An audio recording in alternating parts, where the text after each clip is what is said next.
really love about deal making is there's an energy and there's an excitement about bringing a couple of parties together or multiple parties to get together to meet their combined needs, to help them get to where they both want to go or where they all want to go. And when we're involved in the deal-making space, everything from finding the transaction or finding the opportunity to exploring the opportunity and getting into the mix with the people that are involved, trying to really figure out what it is that they're looking for. The buy side, the sell side, the merger side. What is it that they really want to get out of this transaction, short-term, mid-term, and long-term? And then trying to architect solutions that everyone can walk away from the table excited about. A huge part of deal making is reading and understanding people. It is really trying to get inside their heads and trying to help them, in many cases, figure out what it is that they want. They may approach a situation that they want to sell it for X reason, or they want to buy it for Y reason, or they want to get involved in this merger transaction because of something that they think.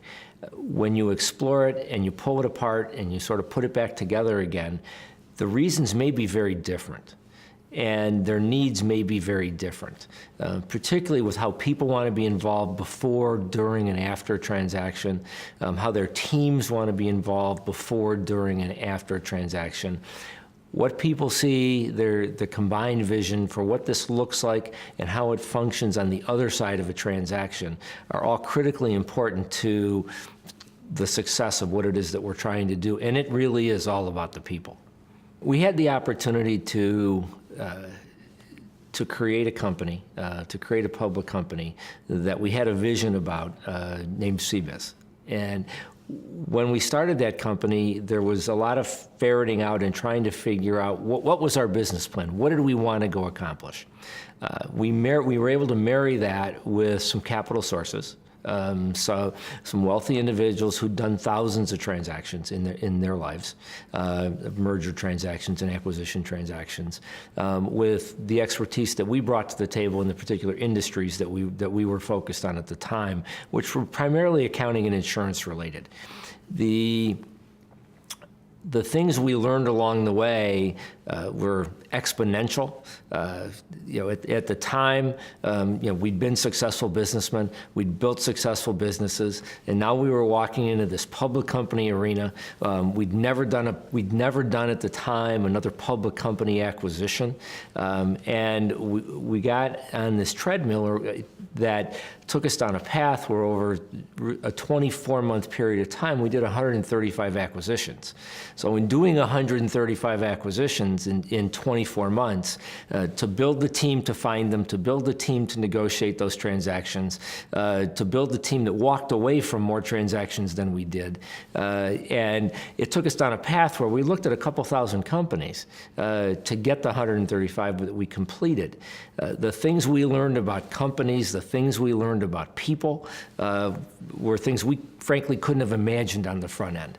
The things we learned about sort of negotiating and the entire nature of the transaction were things we couldn't have imagined on the front end. The opportunity to really explore at that level of volume, in depth, rapid fire, created really an education that it seemed like every transaction that we did, we got better at. We had a situation where a smaller company merged into a larger company.